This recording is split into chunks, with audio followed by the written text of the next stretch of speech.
শিক্ষা প্রতিষ্ঠান প্রধানের নতুন বিজ্ঞপ্তি জারির অনুমতি চেয়ে মন্ত্রণালয়ে চিঠি। সবাইকে শুভেচ্ছা। আপনারা দেখছেন দৈনিক শিক্ষা.com। সঙ্গে আছি আমি শারমি সুলতানা। বেসরকারি শিক্ষক নিবন্ধন ও প্রত্যয়ন কর্তৃপক্ষের প্রতিষ্ঠান প্রধান নিয়োগে নতুন করে বিজ্ঞপ্তি জারির জন্য শিক্ষা মন্ত্রণালয়ের কাছে অনুমতি চাওয়া হয়েছে। তবে এখনো এ বিষয়ে চূড়ান্ত সিদ্ধান্ত NTRCA তে পৌঁছায়নি।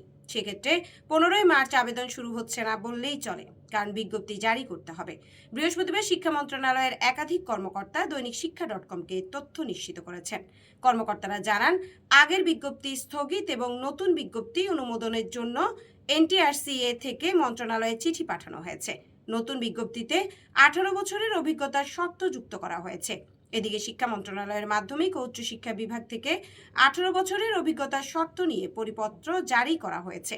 তবে কারিগরি ও মাদ্রাসা শিক্ষা বিভাগ থেকে এই পরিপত্র জারি করা হয়নি। এই কার্যক্রম প্রক্রিয়াধীন আছে। তাই আপাতত শিক্ষা মন্ত্রণালয়ের অনুমতি মেলার পর নতুন NTRCA এর প্রতিষ্ঠান প্রধানের বিজ্ঞপ্তি জারি করা হবে। সেক্ষেত্রে 15 মার্চ থেকে আবেদন নেওয়া সম্ভব হচ্ছে না। পরবর্তীতে নতুন সময়সূচি ও নির্দেশনা জানানো হবে। বিস্তারিত দেখতে পাবেন শিক্ষা বিষয়ক দেশের একমাত্র পূর্ণাঙ্গ ডিজিটাল পত্রিকা দৈনিক শিক্ষা.com-এ। ধন্যবাদ সবাইকে।